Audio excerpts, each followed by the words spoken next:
Welcome to worship with the Unitarian Universalist community of Charlotte. My name is Jay Leach. I'm one of this community's ministers, and my pronouns are he, him, his.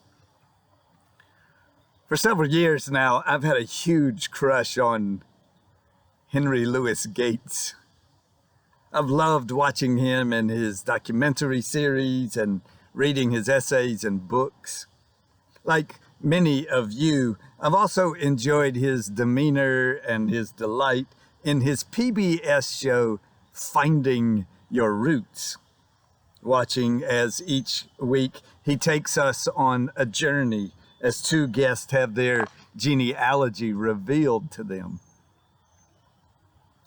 On Sunday, July 4th, my colleague Eve Stevens initiated our summer series by sharing with us what grounds her, what makes her who she is. And each week since, we've been treated to such inspiring, honest, poignant, vulnerable reflections from members of this community.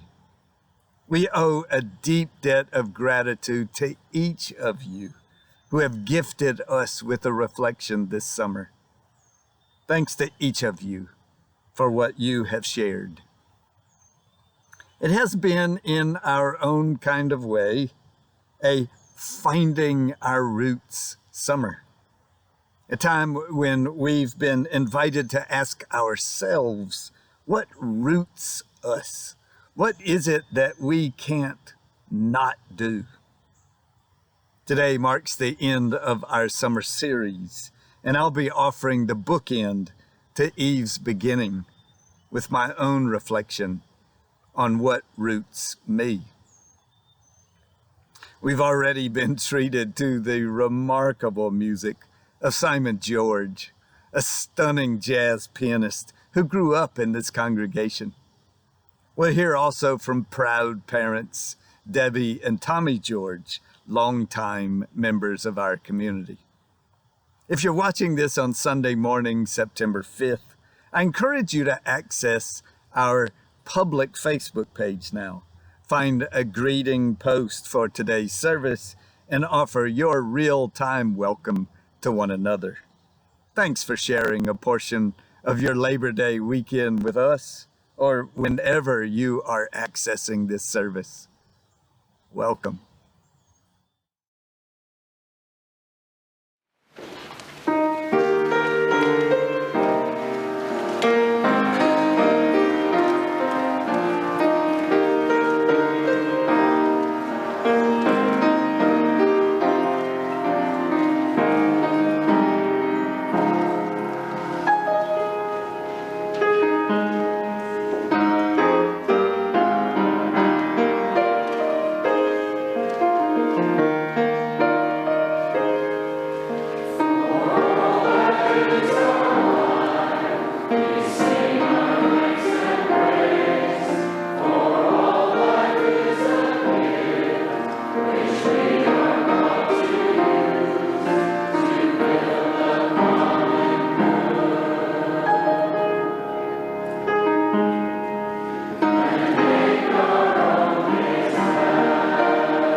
May the lighting of this chalice remind us of the light of goodness in each of us. Call it our Buddha nature or Christ consciousness. We can choose to ignite this fire for good in our hurting and beautiful world.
Welcome, especially to those who may be guests viewing this service either live or from our archives.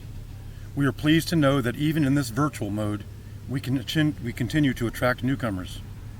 Because we can't greet you in person with a warm handshake or a hug, we offer you this greeting and urge you to reach out to our membership coordinator, Kelly Green, who can help connect you more deeply with us, including arranging a conversation with one of our ministers, should you like. You can email Kelly at kelly@uuccharlotte.org. Again, to each of you, welcome.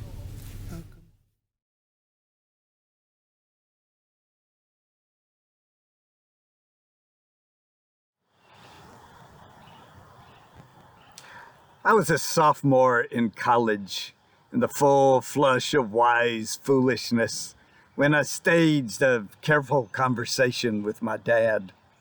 The challenge before me, or so I assumed, was to explain cogently and convincingly to my corporate executive father that the not inconsequential tuition checks he was writing would be funding my study of philosophy. To my surprise, he posed but a single unlikely question. Do you enjoy it? Yeah, like nothing I've ever studied. Then that's your answer, he said, with disturbing matter-of-factness. In sophomoric earnestness, I decided if he wasn't going to offer the pushback that I anticipated, then I'd do it for him. But what kind of job am I going to get with a philosophy degree? He responded with his own question. What makes you think you're in college to get a job? Now, I was really confused. He went on to explain that as the head of a large corporate management information services division, using the latest technology to do whatever it was they were doing, any textbook currently in use in computer science classes was already out of date. When I'm hiring someone, he said, I don't really care what they've studied. I want to know if they know how to learn. And he suggested, I think you learn how to learn by learning the things you enjoy. So if you enjoy studying philosophy, then that seems to be a good choice for you. I recall that conversation in vivid detail decades later, because it was kind of a formative double blessing. My dad's approval sanctioned my academic preferences, but it proffered another, much more important and lasting affirmation.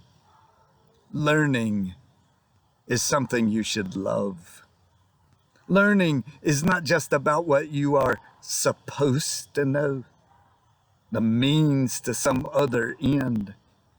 Rather, learning can be, should be, a pleasure in and of itself. Accept, embrace what you love to learn and the ways you most love learning.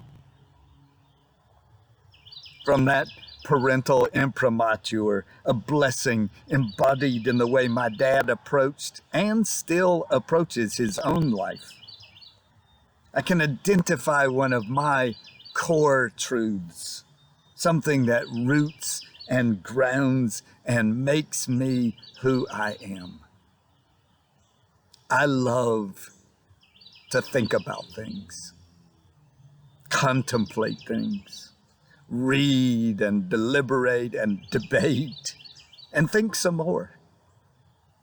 All kinds of things, well beyond the things I need to know, am supposed to know. I discovered when I walked into Doug McDonald's introduction to philosophy class that the kind of learning gained through intellectual rigor brings me alive, stirs, inspires, excites me, is even something I can't not do. I don't think it's about mastering subjects or assuming that with enough learning, I can somehow figure everything out. After all, most of the things I like to learn and think about aren't the kinds of things anyone ever masters. Doug McDonald loved to point out when we were agonizing over the quandaries of some particular philosophic subject that the title of our textbook was The Eternal Questions. I'm certainly not trying to reduce the great mysteries of life to rational formulas and other forms of fixity. In fact, I'm least impressed in approaches that attempt to reduce life's paradoxical mysteries to simple statements. Whether it's art, cosmology, justice, poetry, or God. Reductionist thinking, restricted to banal little boxes, is, for me, well, boring. I hasten to add what I hope is obvious.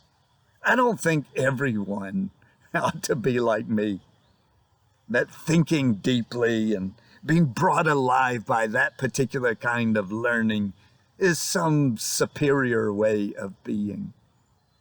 I'm grateful for people who enrich my life through other ways of being, who are brought alive by other things, who come at life in other ways.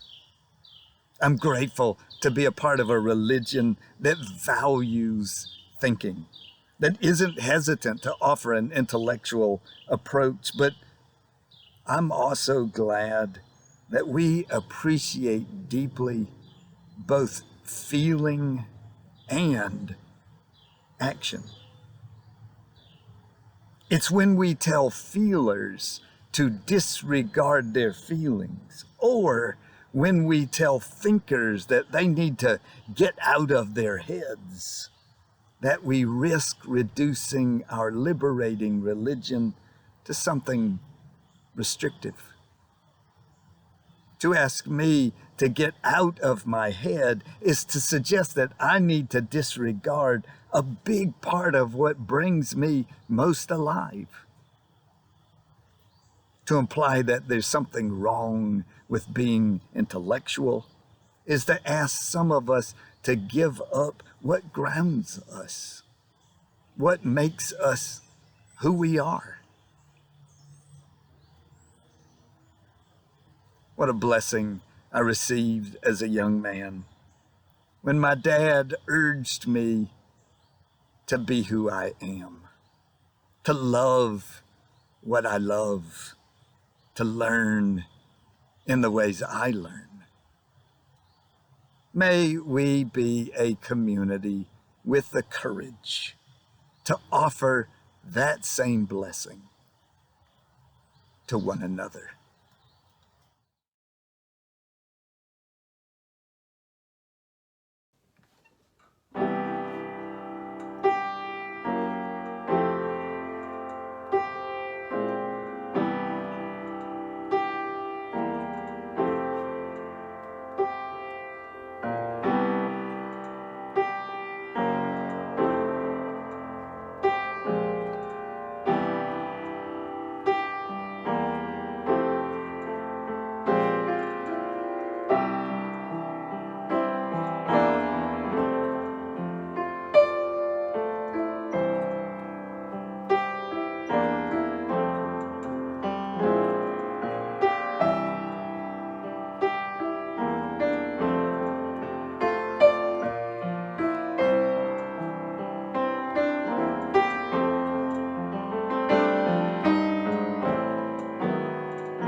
My maternal grandfather was a storyteller.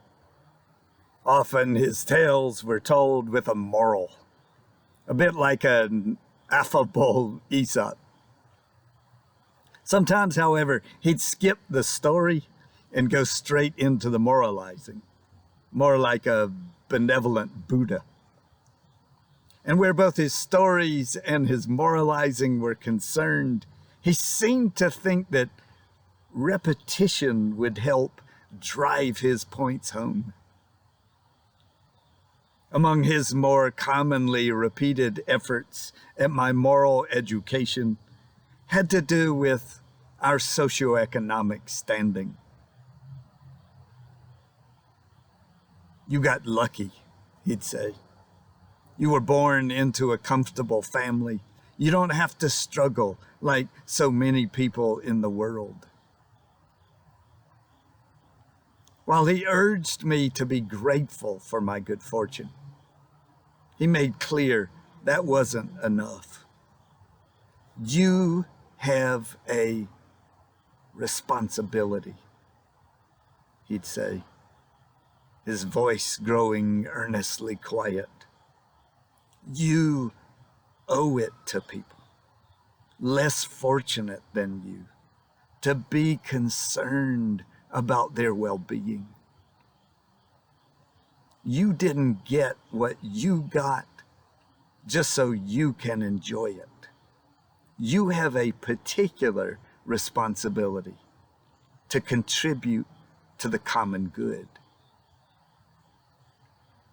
From quite a young age, this notion of deep responsibility has rooted me, grounded me, helped make me who I am. My grandfather made it clear, you didn't work for the life you have. You can't claim you deserve what you have. You were given this. You were born into it. You were presented with an unfair advantage through no merit of your own making. His was an echo of the Christian gospelers' sense of moral reckoning. From everyone to whom much is given, much will be required. And from the one to whom much has been entrusted, even more will be demanded. It's a weighty challenge to a young kid. It is admittedly one that has at times tilted my psyche past a sense of responsibility into a sense of guilt. What has certainly grounded me has at times weighed me down. My abiding awareness of the gaping gulf between my privilege and others' oppression has, I will acknowledge, often given me a tragic view of life. For all of the better and worse of it, I don't know how not to be troubled by questions of justice and of equity. I don't know how not to feel a sense of responsibility. It requires me to do more than just wring my hands and rant. Now, one of the harder lessons I've had to learn, am still having to learn, is that my grandfather's deeply well-intentioned approach was steeped in paternalism and its own sense of superiority. His intentions were worthy. His impact, less so. The crumbs off of our table, a seat at our table, still meant we were in charge of the table and of the distribution of the benefits. So I'm grateful for other teachers along the way who have challenged me, who do challenge me, who are rooting and grounding me with a very different sense of what responsibility means. From those early lessons offered by my grandfather to the latest challenge, reaction, corrective, criticism offered by those intent on dismantling the world that accorded me such an unfair advantage, I remain rooted by a sense of responsibility. It's a big part of who I am and of why I do what I do.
Today marks not just the final service in our summer series, but the final service in this pre-recorded format.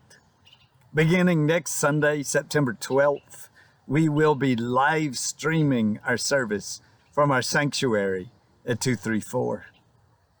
For now, regrettably, only our service leaders will be in that space, fully masked and distanced. However, our goal is to offer services that look and feel at least a bit more like the ones some of us remember from many months ago.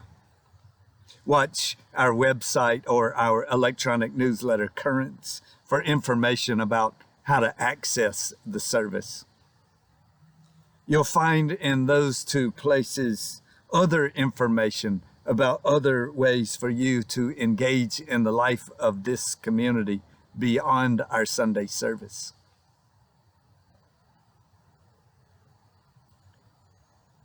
Each week we pause to acknowledge our concerns, both within and beyond our congregation. We continue to get reports of members who have positive tests for COVID-19, with varying reports of symptoms and discomfort. We hold each of you with loving concern in this unnerving time. We know there are others in need, others who are caring for those in need, who carry deep concern, abiding grief. We join as your community in holding you with compassion today. We're mindful today of many who are suffering the ravages of Hurricane Ida in a path of destruction stretching from the southernmost point of Louisiana to the northeast coast. We're mindful today of many who continue to suffer the ravages of wildfires. We're mindful of the imperiled health of our planet. And we are deeply, deeply concerned. We're mindful today of grieving military families, grieving Afghan families, deeply worried friends and allies, deeply worried women, all in the aftermath of our 2-decade foray into Afghanistan. We're deeply concerned about all of the destruction that we have wrought and funded and sanctioned for so long. And for those now whose ideology fosters further destruction. We're aware today of the disregard for public health and for a woman's right to choose rendered in an oppressive Supreme Court decision this week. We're deeply concerned for women and for families in Texas and in other places now following that lead.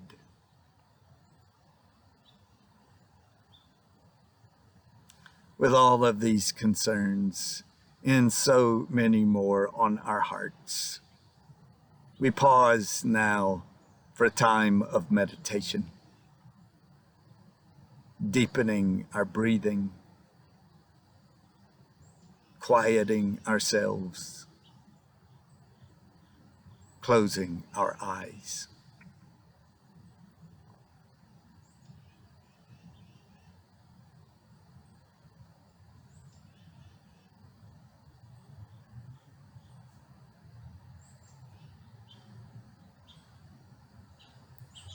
Our world is one world. What touches one affects us all.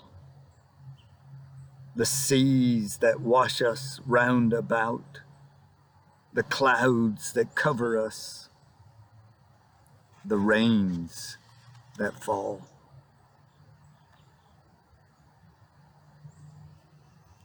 Our world is one world. The thoughts we think affect us all. The way we build our attitudes with love or hate. We make a bridge or a wall.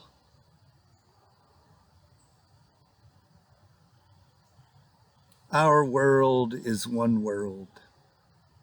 Its ways of wealth affect us all.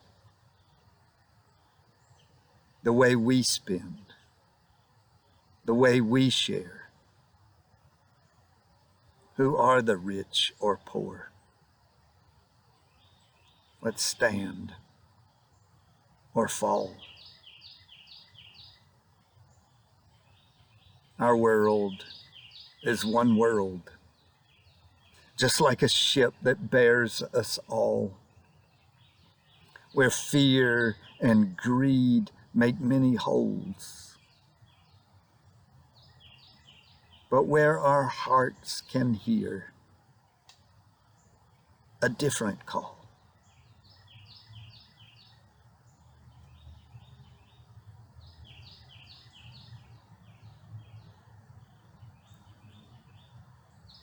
Blessed be.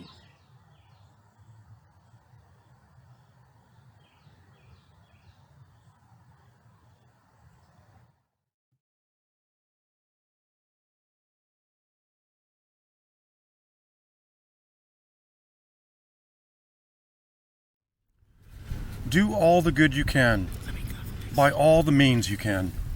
In all the ways you can, in all the places you can, At all the times you can, to all the people you can. as long as ever you can. We now take up the offering.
I love to think and learn.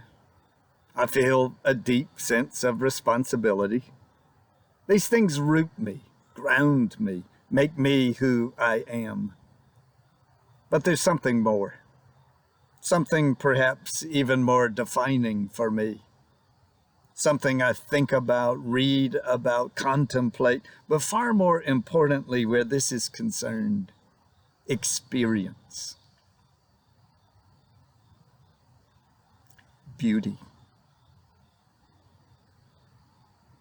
Beauty. The beauty of a finely crafted Nikki Finney or this week Jericho Brown poem. The beauty in an exquisitely rendered Jose Saramago novel or Victoria Safford meditation. The beauty in a massive Julie Maritou canvas or an intriguing Sally Mann photograph.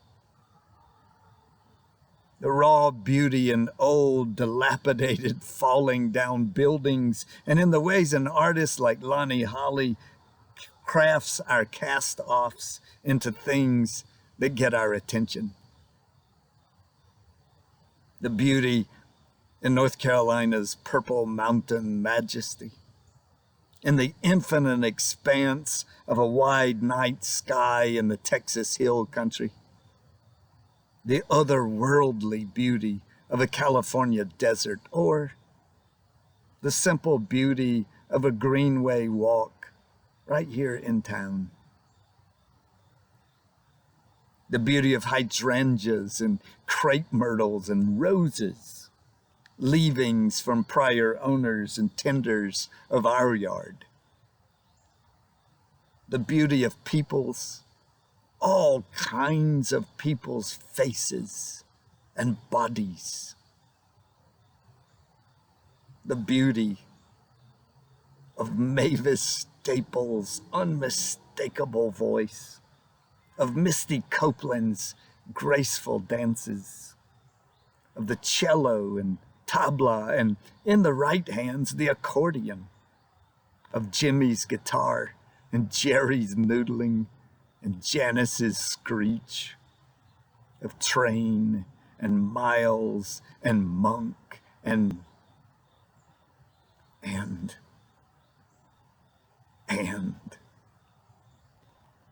I love trying to capture beauty in a photograph and learning over and over again that beauty is not the kind of thing we can capture.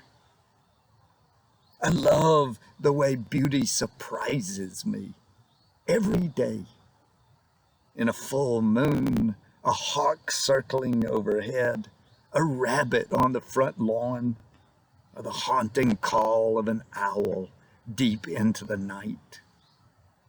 I love living in a place of seasonal beauty, where stark bare limbs give way to blossoms, thickly leafed branches to autumnal splendor. And I love that we each find beauty in our own ways and places, and that we love nothing more than sharing our beauty with one another. I'll continue thinking and learning for as long as I am able. I'll continue feeling responsible for as long as injustice persists. But alongside those grounding realities that root and hold me close to who I am, I expect to the end of my days to embrace beauty with a full sense of wonder. And that, I believe, will continue to offer me the wings that set me free.